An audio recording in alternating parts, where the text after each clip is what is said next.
Hello, everyone. Just want to say good morning or afternoon, depending upon where you are, and want to welcome you to today's training session. Of course, it's called the CSAT GPRA Tool Administration webinar training. This is day 1 of 3 days of training. My name is Aaron Benton. I will be your trainer for today. Along with me, working in the backgrounds here, you'll see the names listed at the top. We have Elizabeth and Sarah. They will be responding to questions as we go through today's training presentation, and we do ask that you do submit your questions via our chat area, which I'll cover here shortly because your phones have been muted upon entry. So we have a lot of material to cover today, so to get started here, I'll ask Liz to try to get some information from you guys. So she's going to open up the poll here, and we just want you guys to respond to those poll questions that should be on the right-hand side. So you can respond and enter your information there, your responses there. So you'll just click on the appropriate response.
So hopefully everyone has submitted their responses here.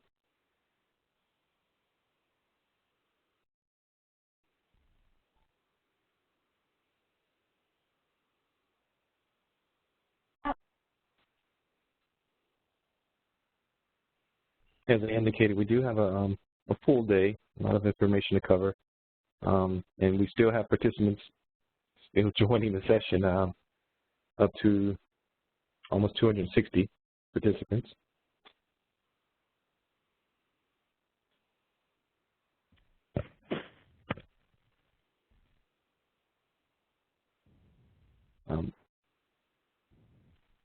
Aaron, are you so based on the results here, looking at majority of the individuals are in the Northeast, which of course had a big snowstorm this past weekend.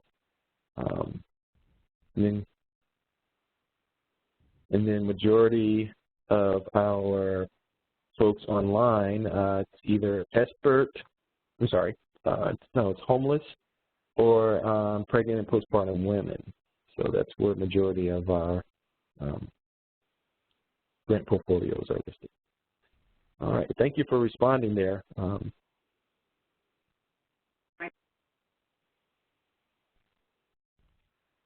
So our agenda for today. We definitely will provide you with a quick overview and introduction of WebEx, how to use that as we are going through today's session so that you can communicate with us. We have, of course, objectives for today. We'll review those. We'll go through a very, very detailed overview of the CSAT GPRA tool, as well as review sections A and B today. So A and B will be our focus specifically on the GPRA today. And of course, we'll have a wrap up. Another poll that we've set up here is just getting some more information from you guys about your experience and the primary goal for attending today's session. So we ask that you complete that so we have an idea of our audience. Thank you for completing those. Just click on the appropriate radar dot and then submit on the bottom right.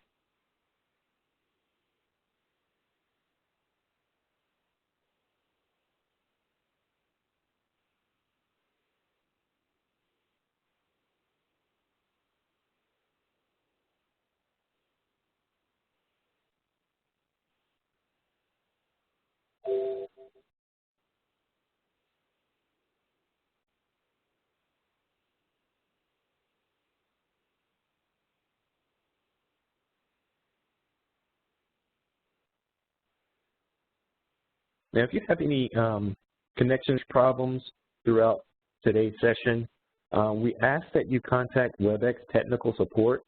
That number is listed here, 1-866-229-3239. So we ask that you contact WebEx support if you do have any technical issues with viewing, if you get disconnected and are unable to reconnect. So we definitely ask you to contact WebEx support. And we do have support online with us here as well.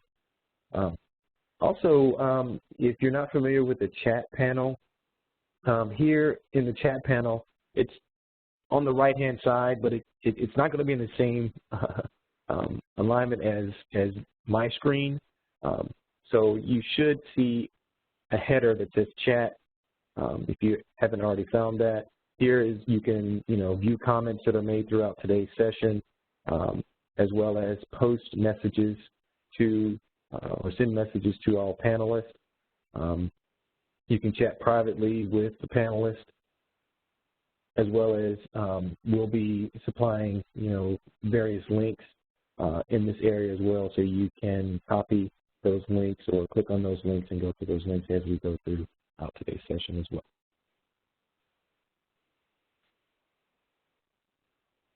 Now, to help with this training, hopefully, I'm saying that with a smile, hopefully everyone was able to download a copy of the CSAT GPRA tool and the question-by-question guide.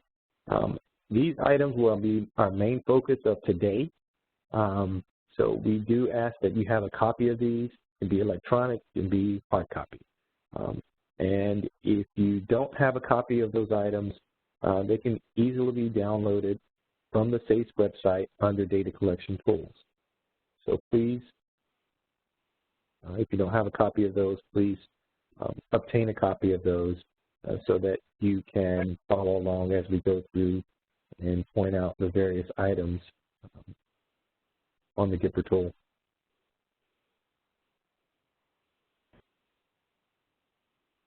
So our objectives for today.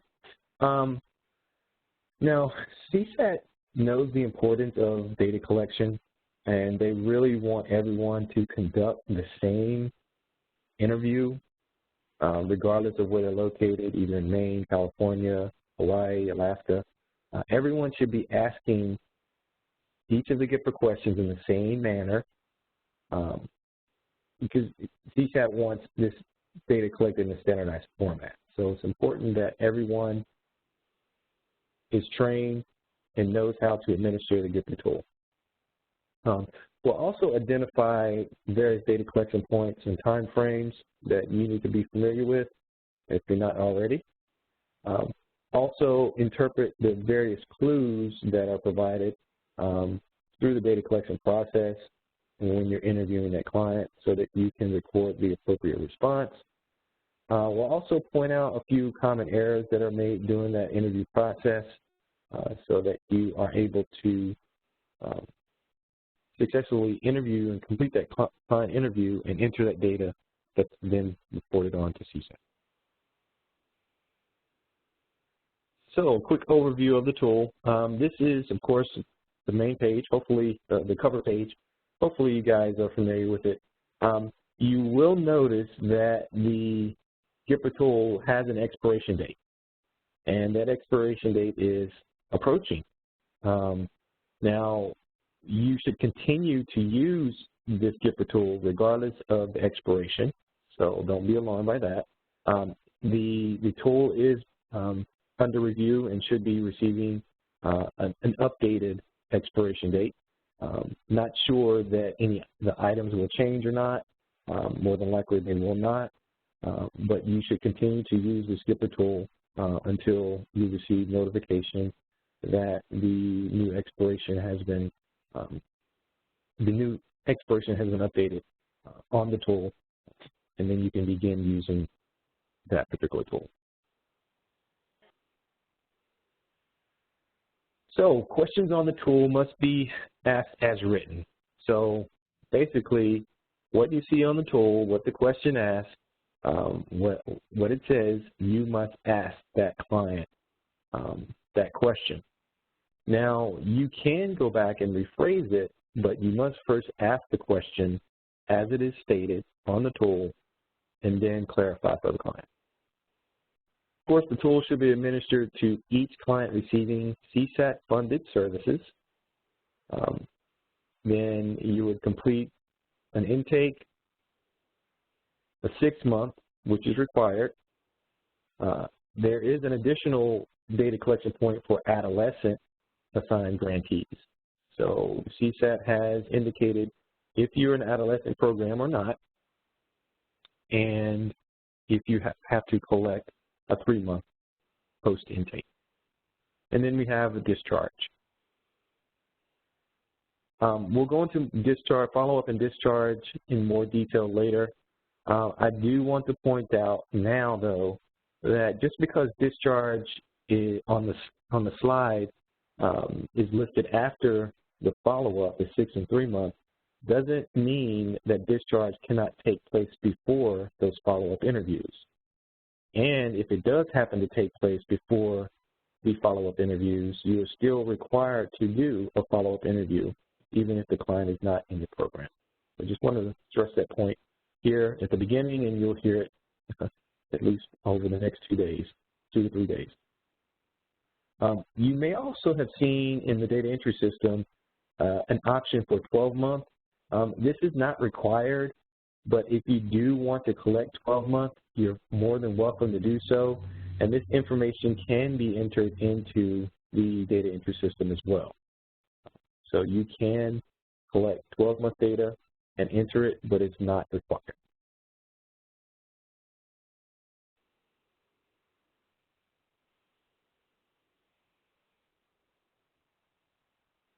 Continuing on how the tool is used, the interview must be completed in 1 day. So, for instance, if the client comes in, you are, say, at 3 p.m., and you're conducted an interview, you're interrupted, you may not get back to the client. And once it hits midnight, that's the end of your day. So for that particular interview, if you have to go back and interview that client, you would basically need to start over and from the beginning with this client for interview because your day has come to an end. So at 12 midnight is the end of the day regarding SAMHSA guidelines and completing an interview. So you must begin and complete that interview within 1 day. It cannot carry over past midnight. So just letting you know that. Of course, the interview should be completed face-to-face. I know there are programs that may do some interviews via the internet. That does require SAMHSA approval, or you may have been funded to provide services via the internet as well. So you automatically have approval there. But this is something you would need to discuss with your CSAT GPO if you need to do this and it's not already approved.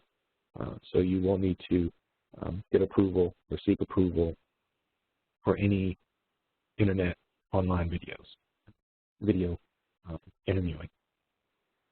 Of course, the client should not fill out the GPRA tool. You don't just say, here, fill this out for me. It's not a survey for the client.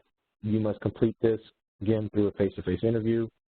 And all your records must be maintained, and all those records should be kept in a file at least 3 years after the grant ends.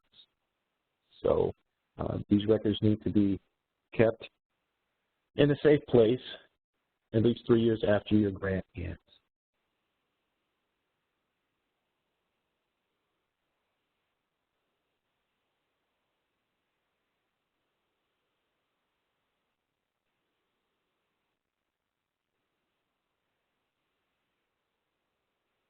The GPRA intake window periods.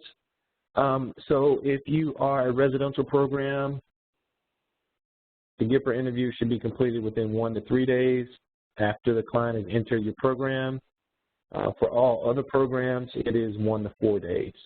So residential 1 to 3 days, all other programs 1 to 4 days.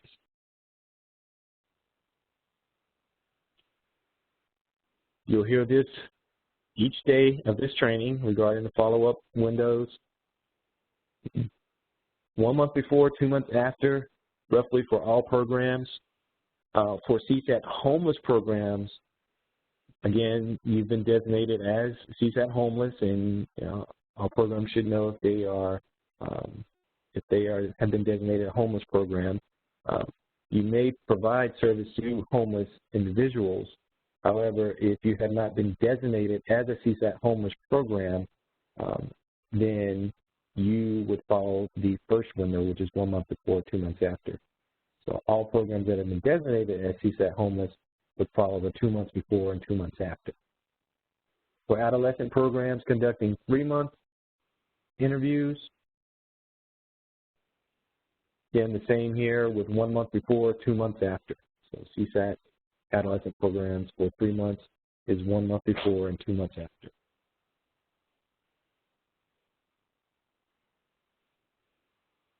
When to enter data. We ask and urge you to enter data within 7 business days after interviewing the client. This is simply a request so that we have the most current information in the system.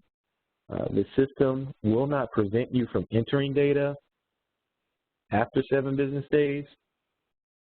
So it will accept it, a year, 2 years after the interview. But do know we want the most current information in the system, so that's why we have 7 business days.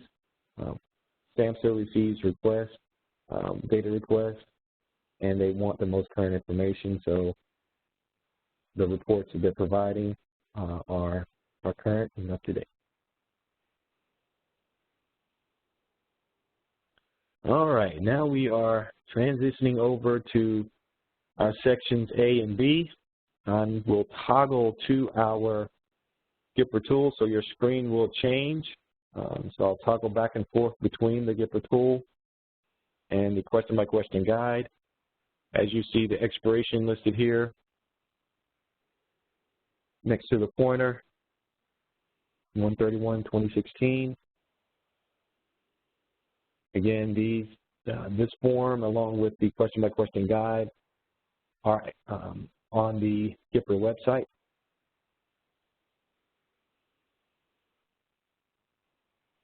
Then we have our record management page. Now I will quickly toggle to our question-by-question guide. This is the main focus for today. This provides us with all the details that we need for each question. Of course, we have a table of contents, and then our general overview. This is where we will start today with our general overview. I've highlighted certain items in this particular document. Hopefully you can see that. So beginning with the general overview, basically these are instructions for collecting the CSAT, GPRA, core client outcome measures for discretionary services programs. A couple of exceptions here. With the planned services and demographic portions of Section A, record management, the Plan services and demographic portions are only asset intake. They are not asset follow-up. That should not have changed. The demographic information, that is.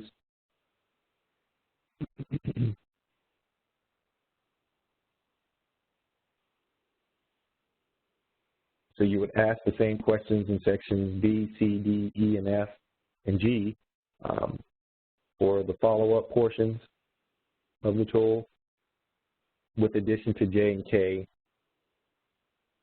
Section I for follow-up, section J and K for discharge. Expert grantees, I've highlighted that there, and you can review that if you do have questions regarding that. I won't go into detail about it, but if you do have questions regarding your options, please submit a question regarding that. Also, for our ATR grants, if you do have questions regarding what a positive screen and what's required of GPRA, if there's negative versus positive. So,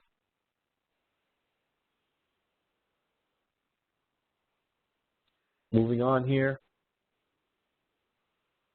of course you want to have the client answer all the questions. And we also like to say at the beginning of each section, you want to transition or introduce that section because, again, Section B is asking about drug and alcohol use. And if you then transfer to Section C, where it asks, where you've been living most of the time, they may be thrown off. So if you introduce the section, let them know that you're changing the types of questions that are going to be asked in the topic, then it would go much easier. More than likely, it will go much easier for that particular client as you go through this. Another important piece here is reading the response categories that up here in lowercase lettering. And I will stress this throughout the day. Uppercase, you do not read. Lowercase, you will read off to the client. So if all response categories are in capital letters, you would simply ask that question as an open-ended question. Now, when asking open-ended question, the client's response may not match what's on the form, so it will be up to you to, again, do additional probing to get the appropriate response, or based on their response, would you be able to capture that in one of the responses on the form. So that's where you would have to make a decision of, do I need the probe, or is there appropriate answer here on the form that I can mark? Now, if the client refuses to answer a question, you would simply mark RF on the tool or refuse to answer. This is an option for pretty much all questions on the GPRA tool. However, you should never tell the client that this is an option of refuse or don't know, which is our other option. Don't know is DK, or don't know. You can mark this as well. If the client said, I don't know, then you would mark don't know. But again, you would not let the client know that refused or don't know are response options.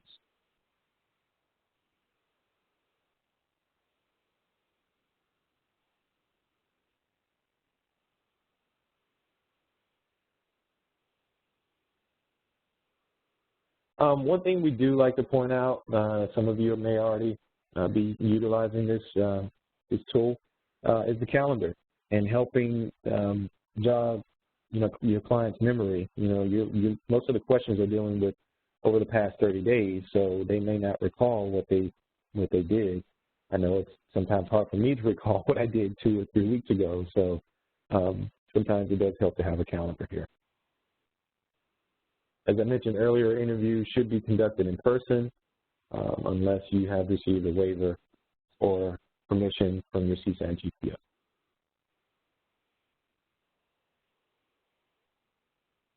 I've gone over the intake baseline windows of 3 days for residential, 1 to 4 days for all other programs. Discharge, again, we'll go into more detail about discharge on Thursday session. But again, everyone should have a discharge record, regardless if it was a face-to-face.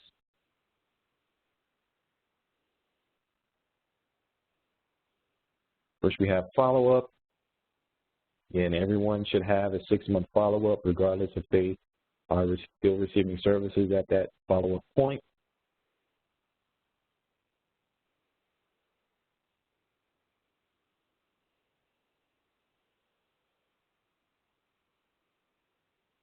There are also items here specifically for SBIRT and ATR grants that you could review as well.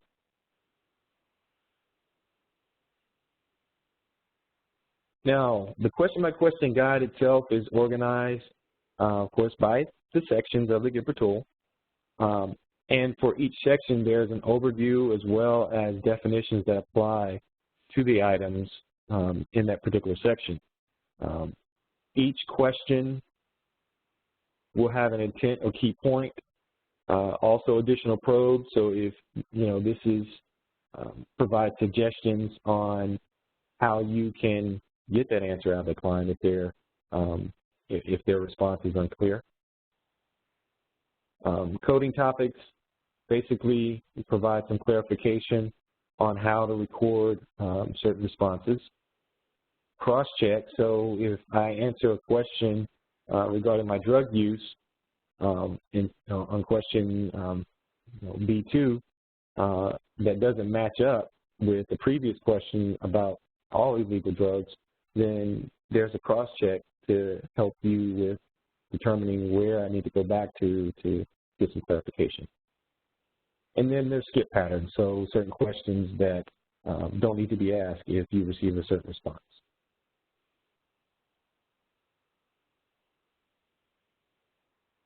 All right, so moving on to Section A, Record Management. Of course, all of Section A is not completed or during the interview process.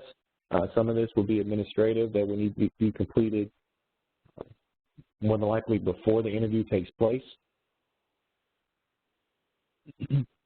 So here, the first two subsections of record management and plan services are not asked of the client, which you're required to fill those out.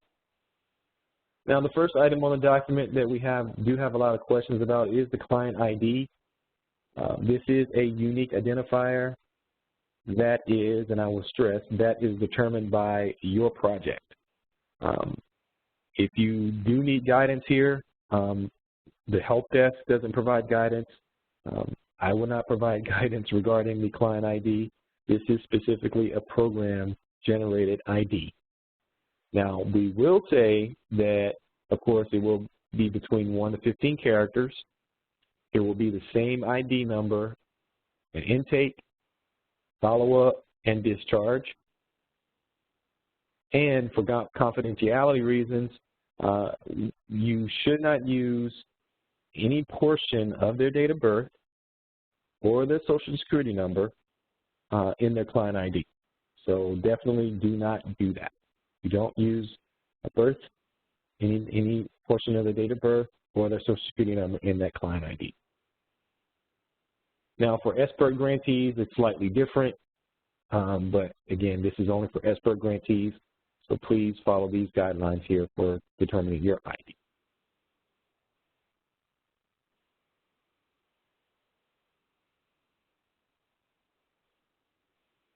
The next item would be the client type.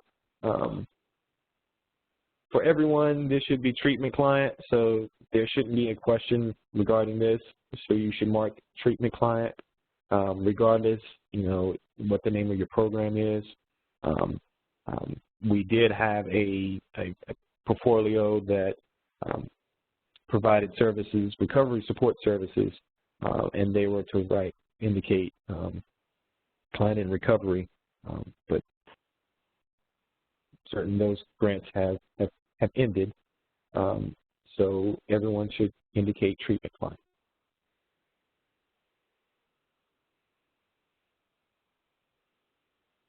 Contract ID, this is essentially your CSAT TI number.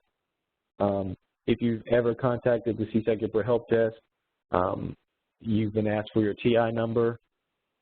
More than likely, it's a 5-digit number after the TI. Could possibly be 6.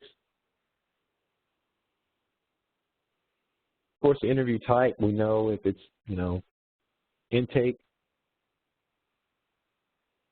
3-month follow-up, 6-month follow-up, or discharge. So you would just need to indicate that on the form. Now, in certain areas, for instance, the 6-month follow-up, it will then ask,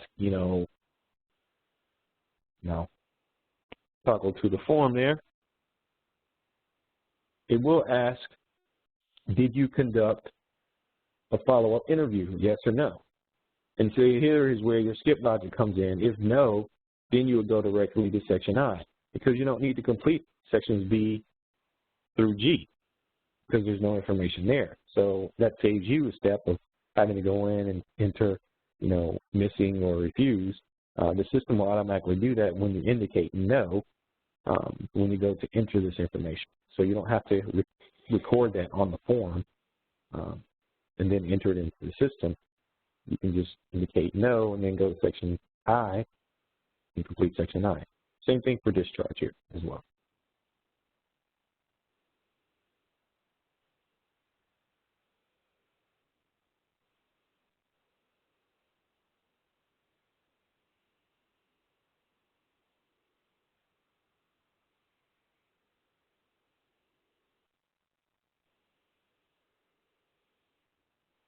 As I mentioned before, there are skip patterns with the follow-up. Interview date. Essentially, this is the date when the interview took place. Again, it should be the same within the same day. You can't carry it over to the next day. Otherwise, you would have to start over. Of course, you wouldn't have a skip interview date if you don't have a particular interview. So there's a skip pattern here for that follow-up point. If you don't have an interview for that client, you would skip that particular section.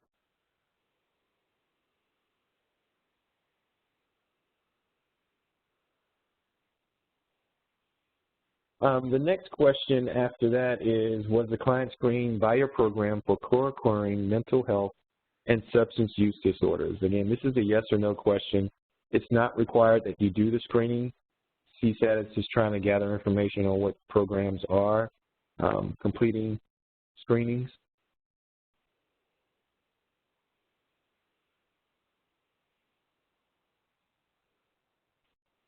And if I toggle to get the tool,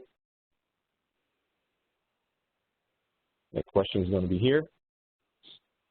And it gives you your skip pattern. So if yes, the next question is, did the client screen positive for co-occurring mental health and substance use disorders? Yes or no?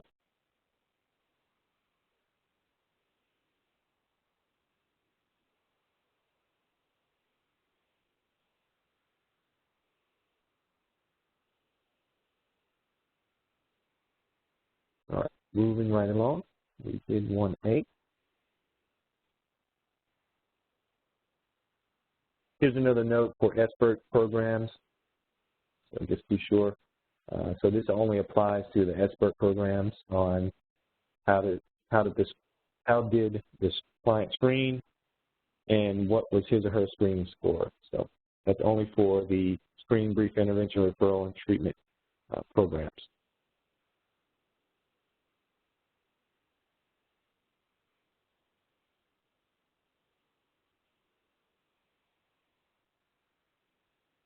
The next portion is the record management plan services. Here you record only the plan services that are funded by this CSAT grant.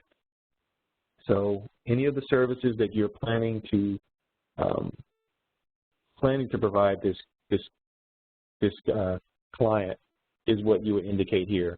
You don't have to specifically know what they're going to receive. It's just a general idea of what you think they're going to receive based on current needs.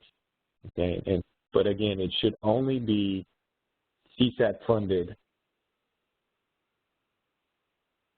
services. So the first area is the modality. Of course, you want to select at least one modality or program type. So they're all listed here. And then toggle to the GPRA, and they're listed all on starting here.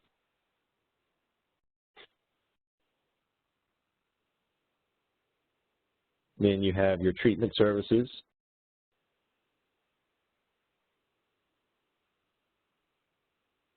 So you must select at least one modality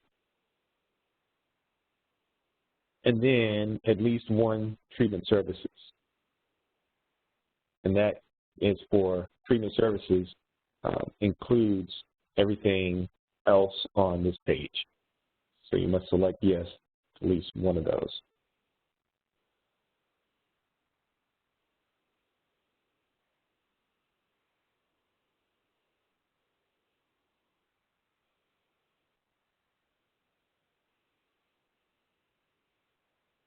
Okay. Now, moving on to the record management demographics. This is where the actual interview would begin. So this is where you begin asking the questions of the client and getting them to respond, asking them to respond to those questions. The question-by-question guide does provide more detail regarding the services and the modality, so you can find additional information there.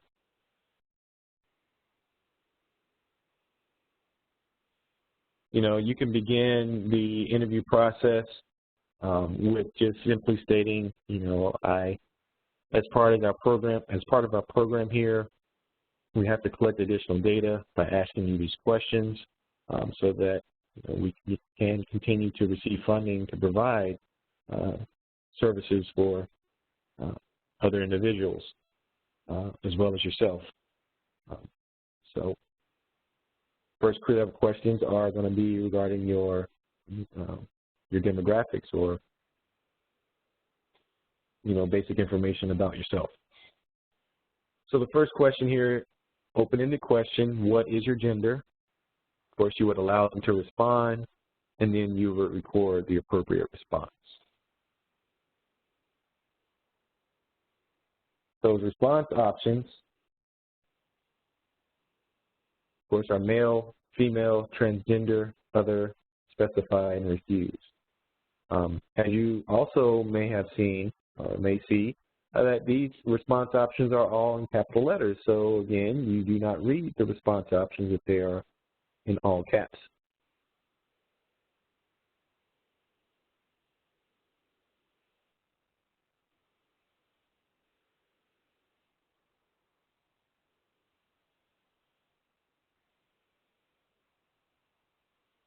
The next question here is, are you Hispanic or Latino?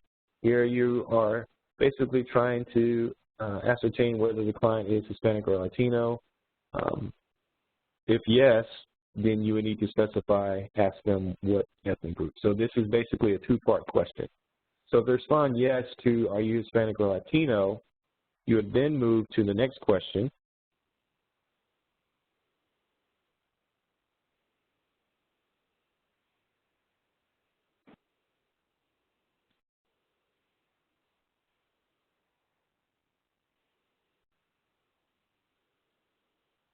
So if yes, what ethnic group do you consider yourself? Please answer yes or no for each of the following. You may say yes to more than one. So you would ask that as is stated, and then go down the list: Central American, Cuban, Dominican, Mexican, Puerto Rican, South African, or other. Of course, you would allow them to respond after you read off each ethnic group there. Of course, they can say no to all of these, and the system will accept it, or they may have an other, and you would just record that on the form.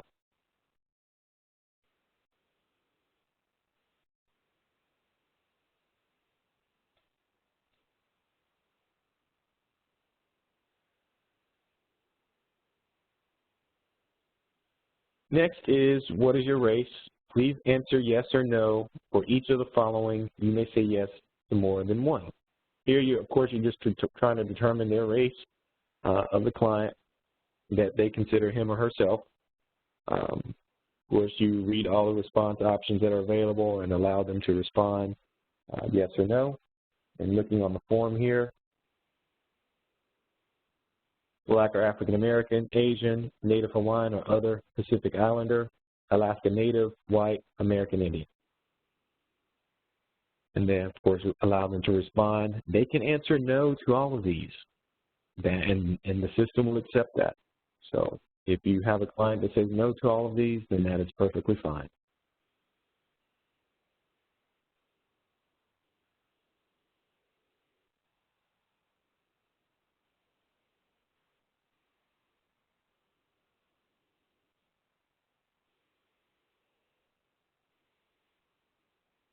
The next question, A4, what is your date of birth?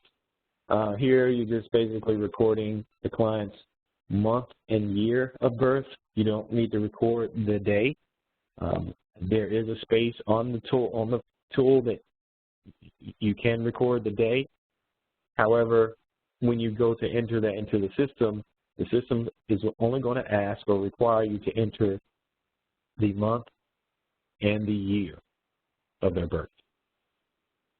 So just be aware of that. And to show you that on the form real quickly, scroll down for you.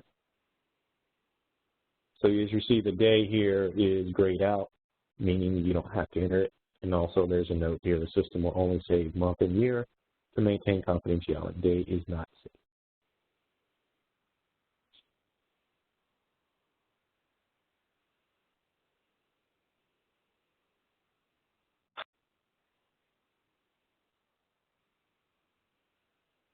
So question A5, you may want to have a transition here as well, even though it's the same section. Now I'm going to ask some questions about, your military background, armed forces background. So the first question here, have you ever served in the armed forces, in the reserves, or in the National Guard? This is a two-part question. So if they say yes, you would then ask what area the armed forces, reserves, or National Guard did you serve?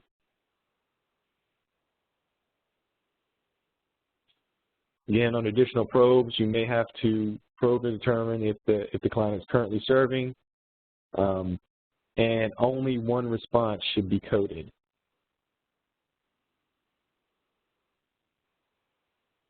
And of course, they must be active service.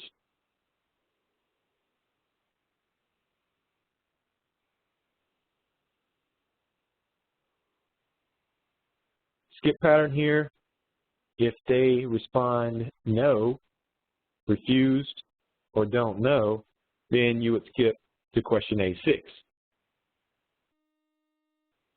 If they respond yes, then you would ask A5, are you currently on active duty in the armed forces, in the reserves, or in the National Guard? Again, this is a two-part question. If yes, what area the armed forces, reserves, or National Guard? Here again, you're only trying to collect information on the client's current active duty status.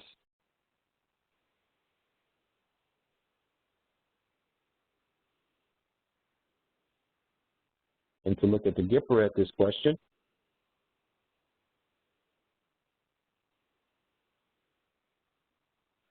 simply no, separated or retired, yes in the armed forces, yes in the reserves, yes in the National Guard, refused, don't know.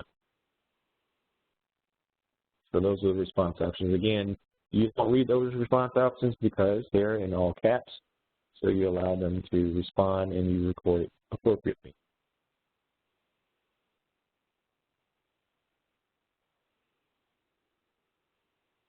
The next question, have you ever been deployed to a combat zone? The response options are listed here. You record it appropriately. Looking at the question-by-question guide for this particular question,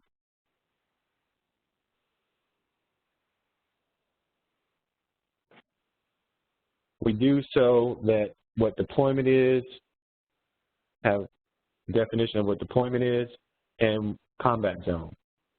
what it refers to. So it provides some detail there for you if the client asks or you just need clarification yourself.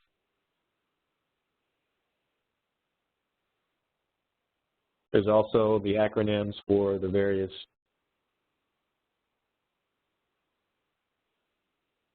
deployment zones, and that continue on over to the next page.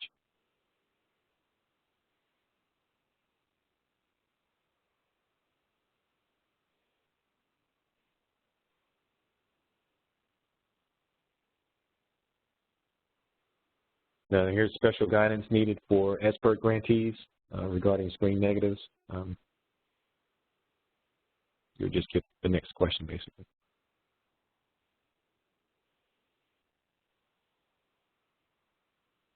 And that's listed on the GPRA tool as well.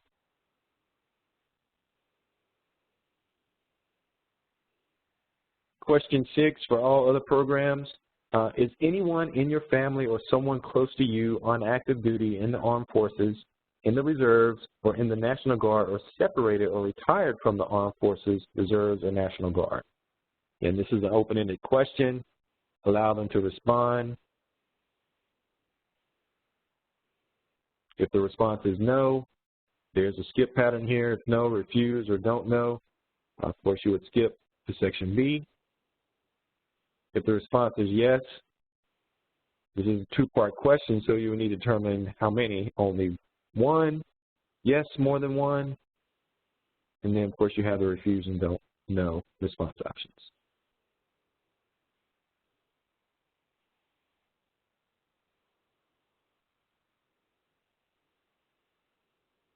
So here's that question here. Additional details regarding active duty, separated, or retired are listed here as well.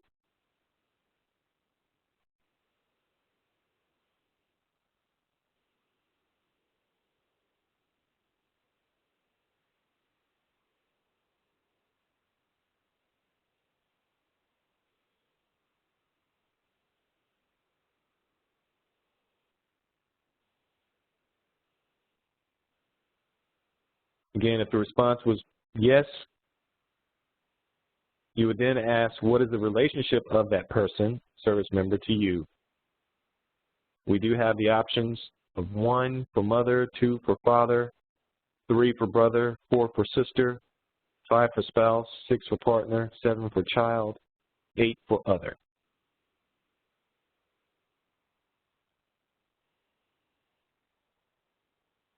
For each of those that are indicated,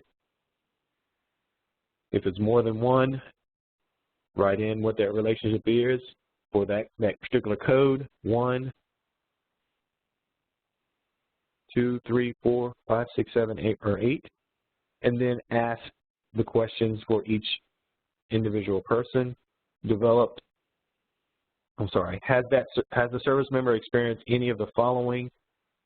Deployed in support of combat operations? Yes or no. Was physically injured during combat operations? Yes or no. Developed combat stress symptoms, difficulties adjusting following deployment, including PTSD, depression, or suicidal thoughts? Yes or no. Died or was killed? Again, yes or no. So you would do that for each individual relationship if it's more than one.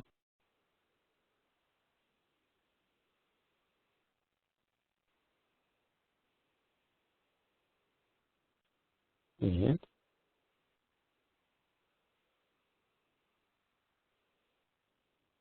a bit more detail here for 6B.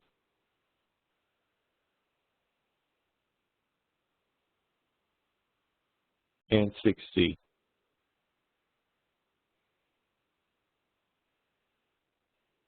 Under additional probes, we do have combat stress symptoms and PTSD, a bit more definition there for that.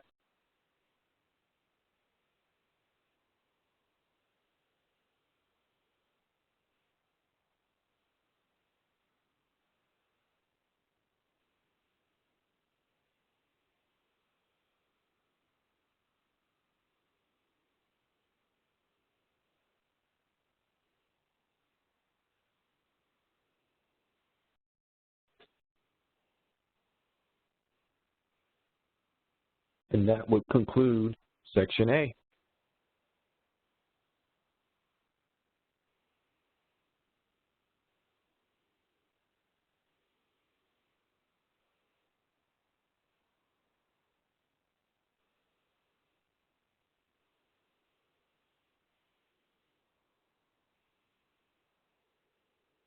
I see your questions coming in. We will respond to those questions.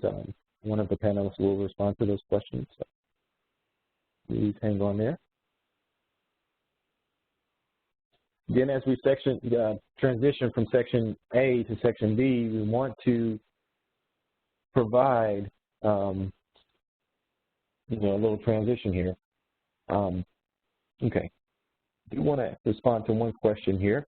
On planned services and services received, what exactly is case management? For example, in drug courts, when the participant sees their case specialist, is this case management?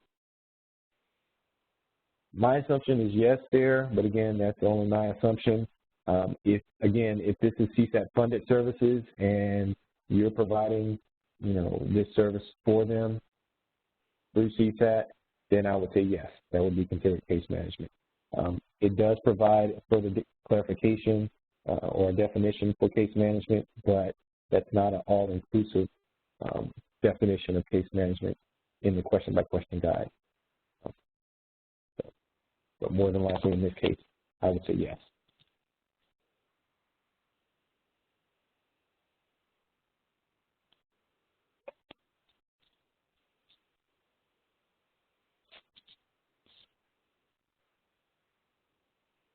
I do see one question I do want to address right now. Is the form to be used for expert grantees that are training health professionals rather than providing?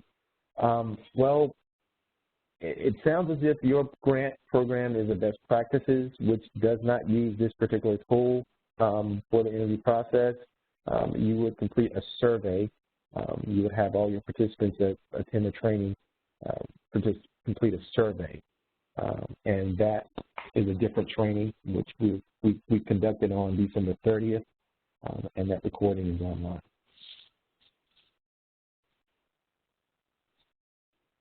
Okay. So I'm going to transition over to Section B. Something that you could tell your client is, now I'm going to ask some questions about your drug and alcohol use over the past 30 days. So again, you want to introduce that.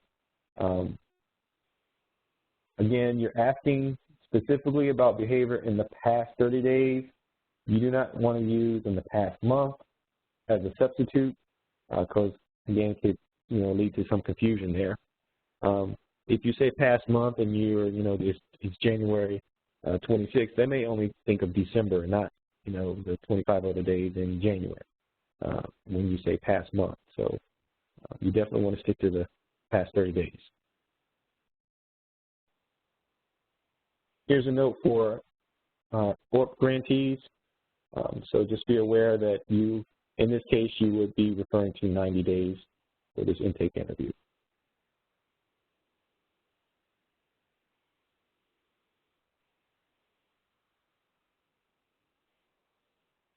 So,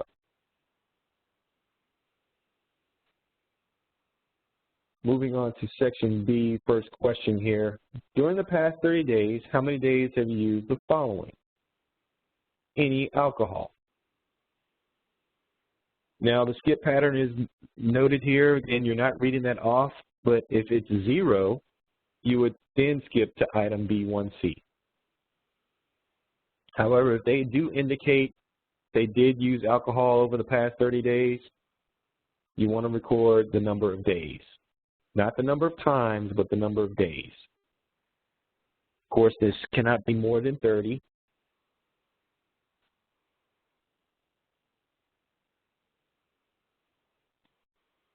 And on our question-by-question guide, any alcohol is considered to be beer, wine, liquor, or grain alcohol.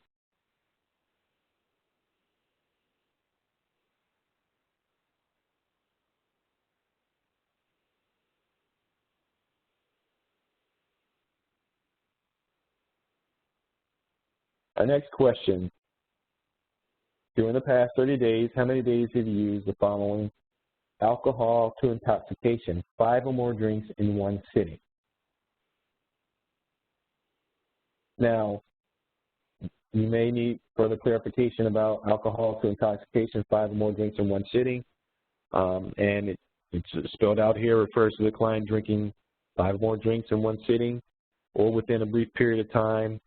Again, this is approximately 1 to 2 hours. If the client reports drinking 5 or more drinks in one sitting, but denies the effects of alcohol, you should still count as alcohol to intoxication.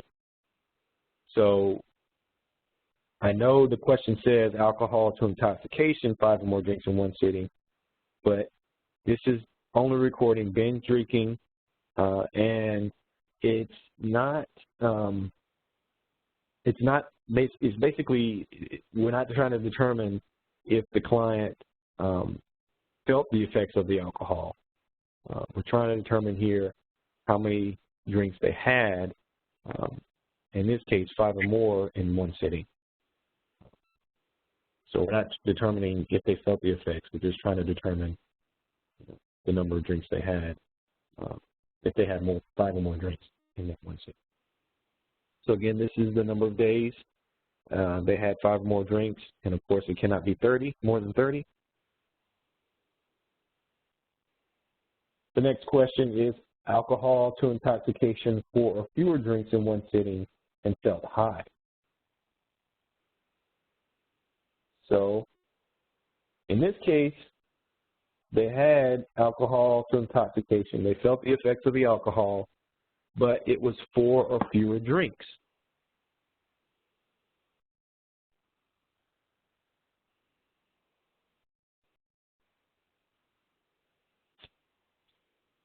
So here we carry over to the effects of the alcohol and what a drink is equal to. 12 ounces of beer, 5 ounces of wine, 1.5 ounces of liquor. This could have changed over the years, but this is what is currently stated in the question-by-question guide as a drink.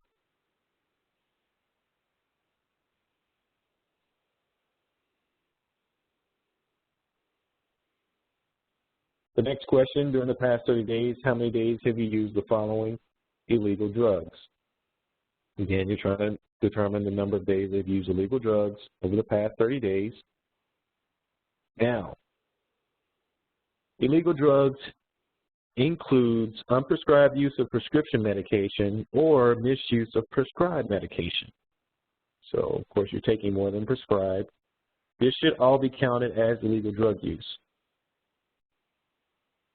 Also, misuse of over-the-counter medications to get high should be counted here. Misuse of other over-the-counter products such as rubber cement, aerosols, gasoline, etc. should be captured here.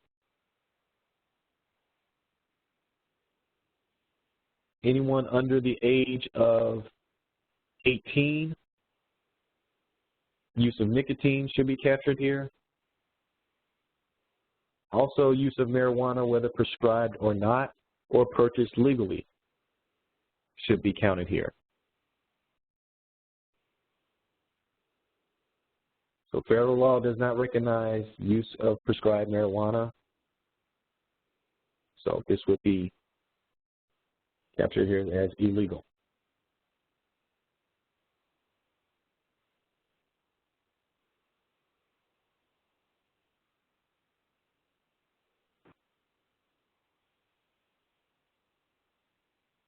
So I see a quick question here. What about misuse of diet pills? Yes, that should be captured here. This is over the counter and should be captured under illegal drug use.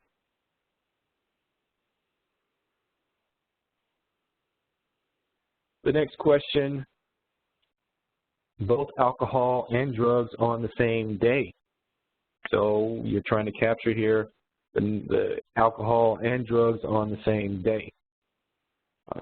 One item to point out here, my response for any alcohol, that's not going to work for us.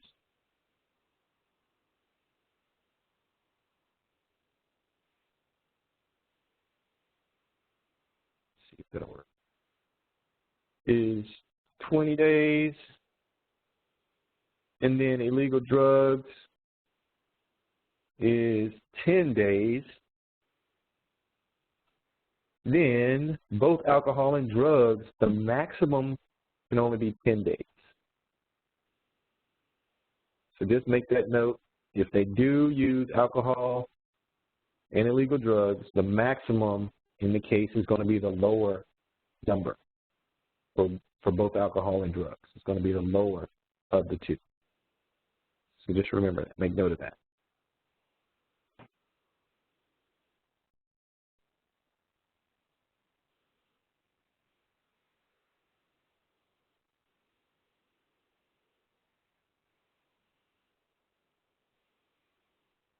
There are a number of cross-checks here with items B1, B1, and B12 with item B1A. So the main question about any alcohol versus alcohol to intoxication 5 or more drinks, alcohol to intoxication 4 or fewer drinks, those combined, in this case, let's go back to my pencil here. Let's go with 7 days here and 13. So those combined,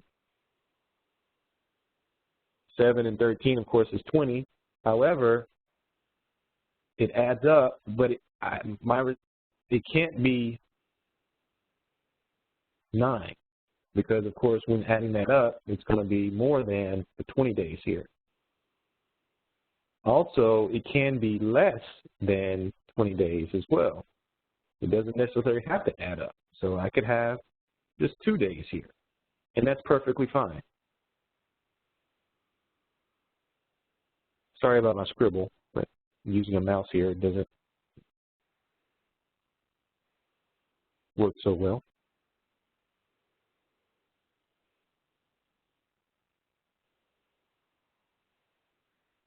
Quick question here. What is medical marijuana is legal in a state where we are giving the interview and they have a prescription for it? As I indicated earlier, this is a federally funded program, and basically, let me go back to my question guide here.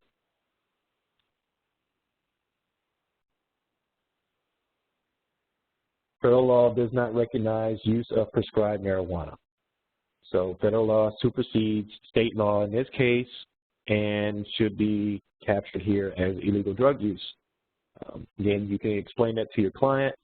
No one's going to come and arrest them for this. However, you do have to report it as illegal drug use, whether prescribed or not.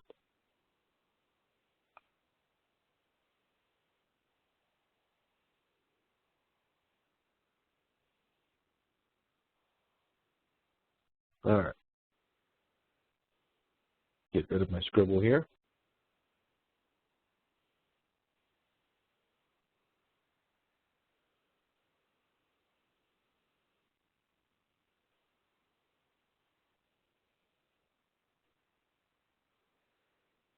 All right, I think that captures everything for, I'm sorry.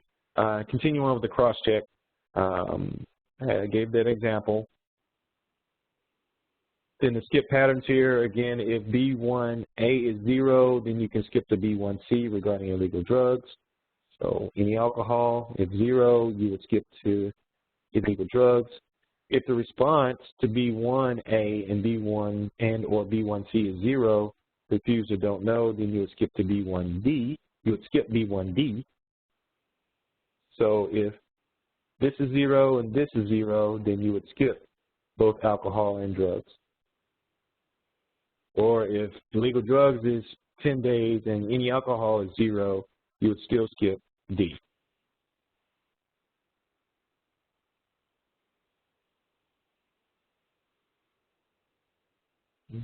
Okay. That is all for question B1.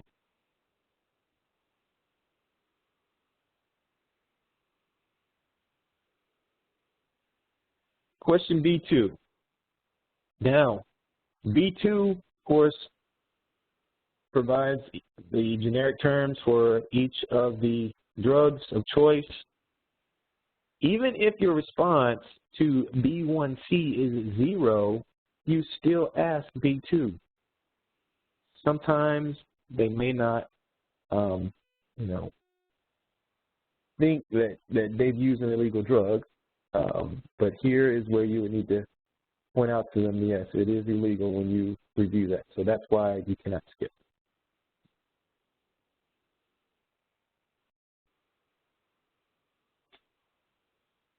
But before we go on to B2, I think we possibly use a quick break, give you a chance to stretch your legs as you're sitting at your desk. We're going to take a quick 5-minute break. So I have 1:06 here on my clock. So we will reconvene at 1:11 or 11 minutes after the hour. So we're going to take a quick 5-minute break. Hope that helps. Thank you, and I'm going to place myself on mute.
Okay, it's 11 minutes after the hour.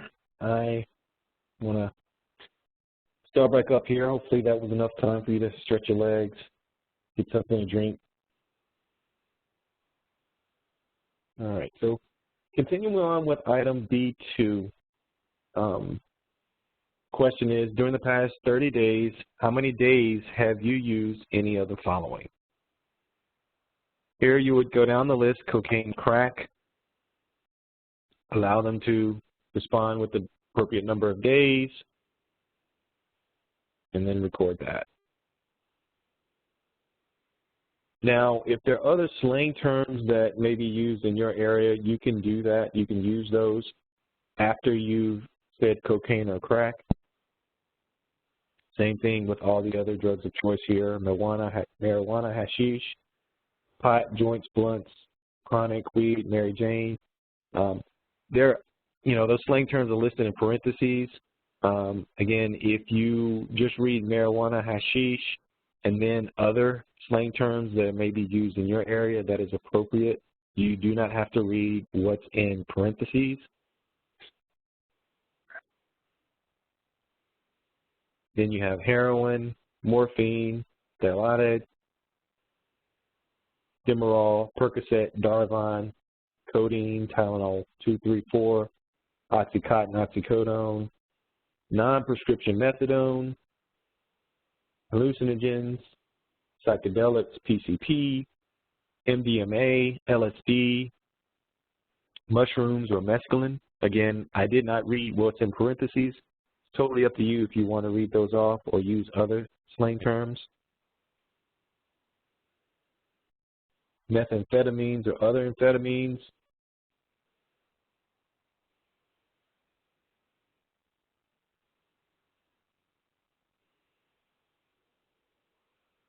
Benzodiazepines, diazepam, alprazolam, triazolam, estazolam, barbiturates, methylbarbital, pentobarbital sodium, non-prescription GHB, ketamine, other tranquilizers, downers, sedatives or hypnotics, inhalants, and other illegal drugs.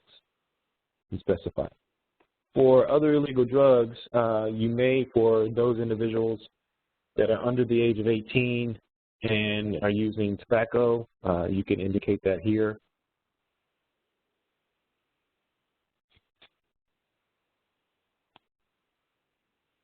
Or any other drugs that are not listed here that you want to point out.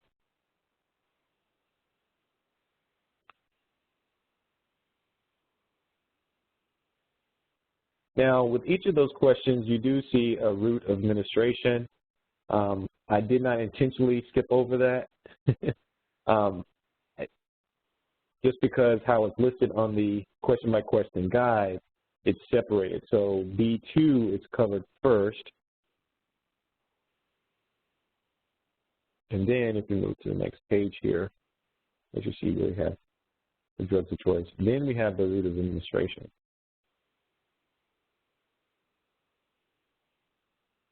Now, so after each drug of choice, they give you a certain number of days. Then you are to ask, what was the route of administration? Oral, nasal, smoking, non-IV, or IV? So if whatever their response is, then you record the number. So if it's non-IV injection, you will record 4. Now, in cases where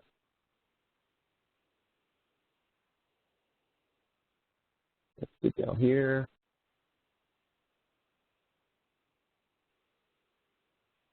There's more than one route of administration for the same illegal drug use. You, for instance, if there is more than one route of administration used most often, then you are to use the one they use most often. If they used equally, so 14 days and 14 days, you're going to take the most severe. And the routes are listed from least to most severe. So in a case where they may have smoked it 14 days and then IV injection 14 days, you're going to go with option 5. But in days where they've IV injection 5 days but smoked it 20 days, then you're going to go with the most days, the most frequent days.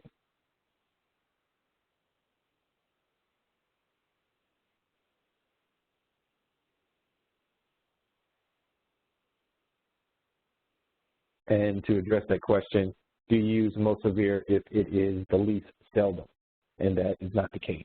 You use the most seldom one regardless of the severity in this case.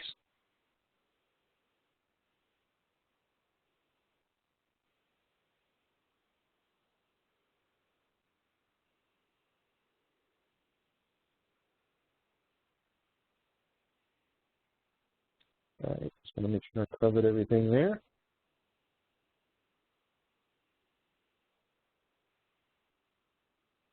Okay. Question B3, in the past 30 days, have you injected drugs? And this is an open-ended question, so read it and allow the client to respond.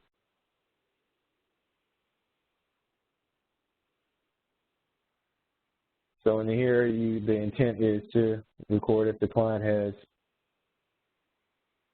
recently injected illegal drugs or have an issue that could lead to contracting other diseases from their IV drug use. Now here, injection pertains to either into a vein or into the skin or muscle, under the skin or into the muscle. So it's not necessarily into the vein. It does say, it just says injected drugs, so in this case. Now, of course, you're only capturing illegal drugs. You're not going to capture such as insulin or any other injectable drugs used to help with a disease that someone may have, and they have a prescription for it.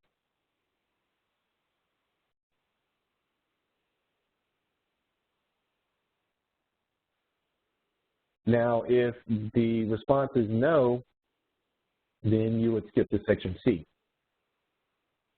And also, there's a cross-check here. If they respond to no, but one of their routes of administration is option number 4 or 5, then you need to come back and say, well, on question for crack cocaine, you indicated that the route of administration was IV.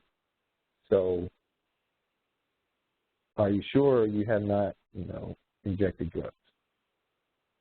So again, if the response is yes, you would ask question 4, and which is states, in the past 30 days, how often did you use a syringe, needle, cooker, cotton, or water that someone else used?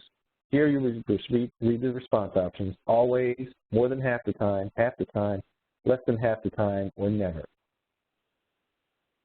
So reading those response options that are in lowercase, not reading with use or don't know, and then recording the appropriate response there.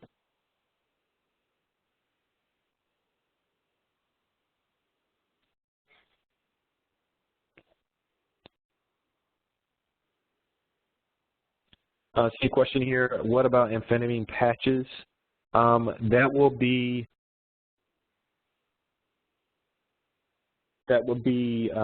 nasal. It's through a mucous membrane, which would be your skin. So that would be nasal. Also, there's been reports of, you guys may be aware of it. If not, girls using suppositories soaked in alcohol or other drugs, that would be considered nasal as well.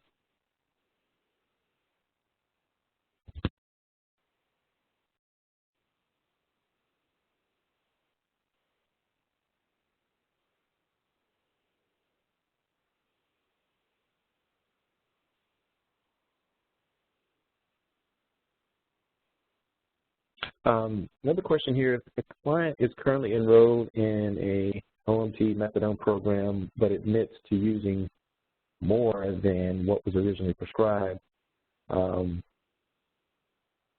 yes, that would be considered and should be captured under non-prescription methadone. So if they're using it more than prescribed, then yes, it should be captured under non-prescription methadone. That is correct. That actually concludes section B of the session. Another question here, bath salts. That, I think, is under hallucinogens, psychedelics. However, if you want to put that under other, that is fine as well.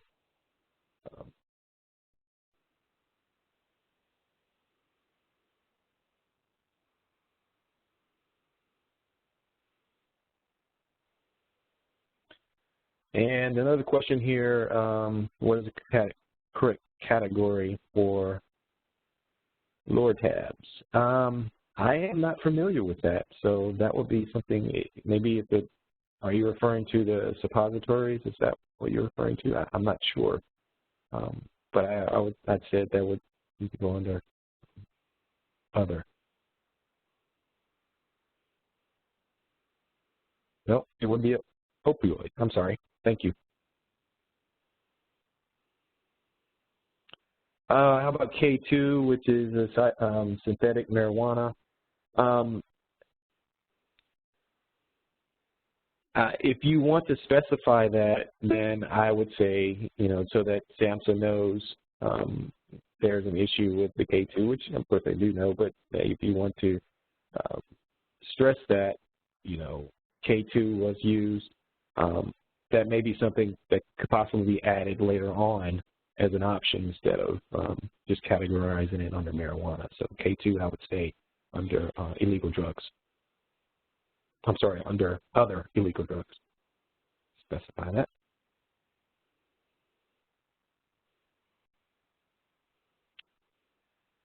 All righty.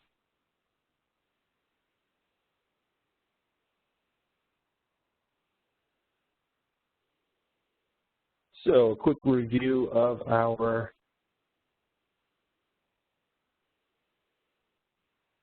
objectives.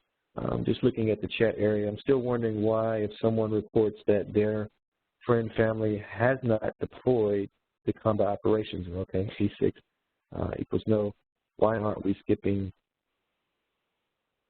6B and D? We do skip that. So if they indicate that a family or friend was not deployed, yes, you do skip that. You don't respond to that. Maybe I may have misspoke on that, but you don't ask 6B through D if the response for the previous question is no.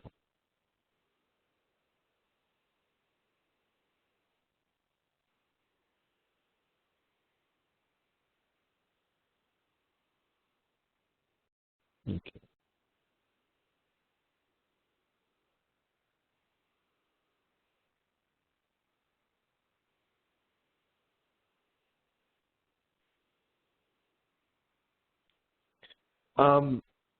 Question regarding the documents. The highlighted document, that was something that, I used for the presentation. You won't be able to save the highlighted document, but those documents, the GPRA tool and the question by question guide, are on the SACE website. And Sarah, if I could get you to post the link to the SACE website. It will be under data collection tools once on the website.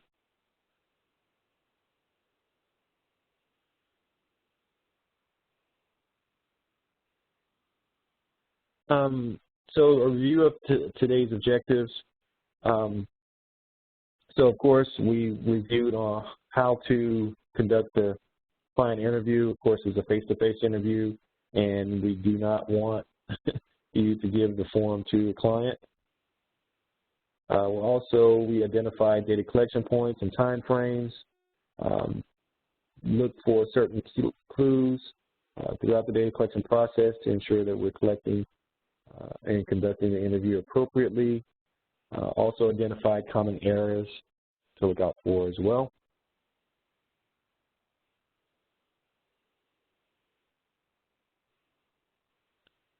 So now, we want to do a quick knowledge check.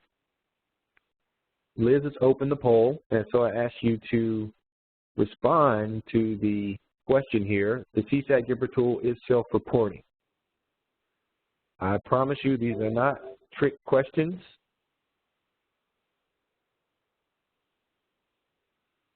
So please respond. We will review those together.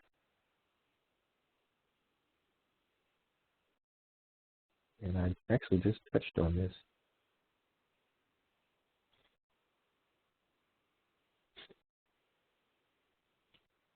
So the CSAT GPRA tool is self-reporting. We have 23% true, 34% false. The correct answer is false. It's not self-reporting, so basically it's not a survey. We're not giving the GPRA tool to the client to complete. So just remember when you see something about self-reporting tool, the GPRA is not a self-reporting tool, so this is false. All righty, next question. You do not have to read the questions exactly as they are written in the CSAT GPRA tool. So please respond. True or false, or don't know.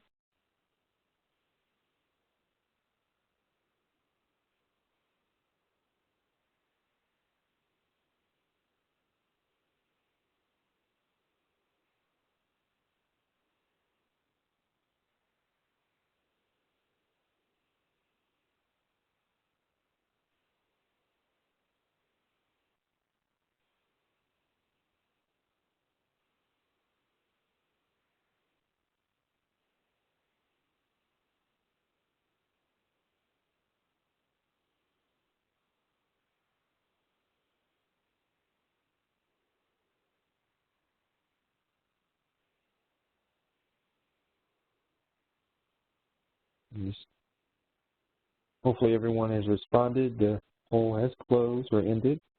Just waiting to see the results here.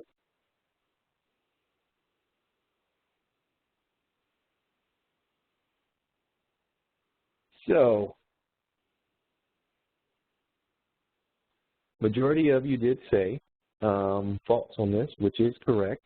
You do have to read the questions as they are written, exactly as they are written on the tool. However, you can go back and clarify. If the client doesn't say, well, what do you mean by that? Then you can go back and clarify, use your own terminology there so that the client understands what question is being asked. All right, moving on to the next question regarding Section A.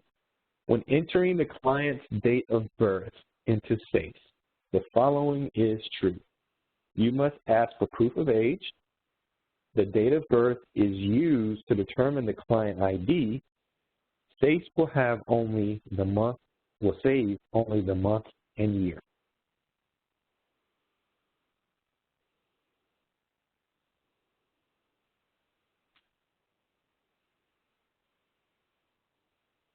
And for those of you who may not be familiar with what SACE is, because I actually don't think I touched on that, basically it's the Service Accountability Improvement System, which is where you enter your data. The data entry system that will contain all of your data along with reports and things of that nature. So the response overwhelmingly is option number C. So 124 of you indicated yes, SACE will save only the month and year. So thank you for your response there. Next question. Do we ask questions from Section A at the 6-month follow-up interview? Again, this is yes or no, or don't know.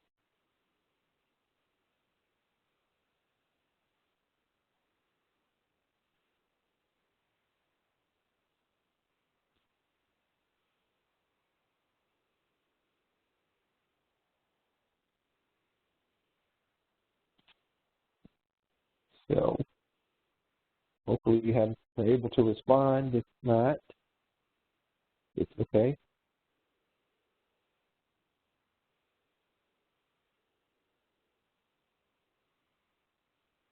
Again, majority of you did say no, and that is correct. You do not ask the military questions at discharge or follow-up. It's only asked at intake. All right. Next question.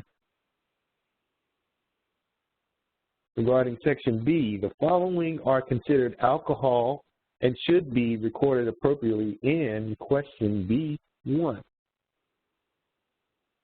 Liquor, beer, wine, grain alcohol, all of the above.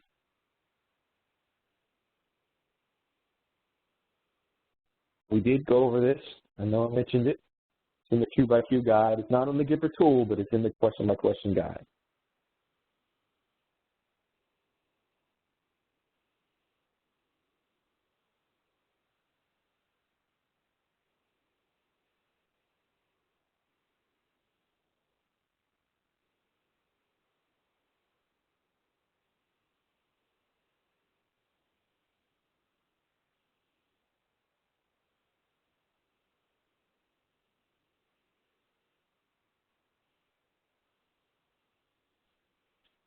So, oh man, overwhelmingly, all of the above. So, good job, guys. That definitely is the correct answer. All of the above.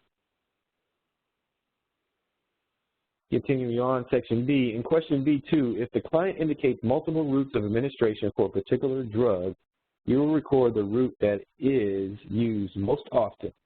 If more than one route is used equally, you record the most severe. True or false? Hopefully I didn't confuse you here. I know there was a question about this as well.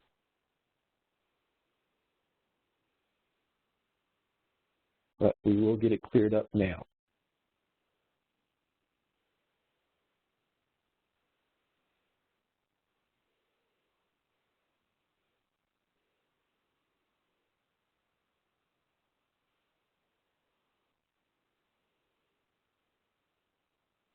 All right, good job.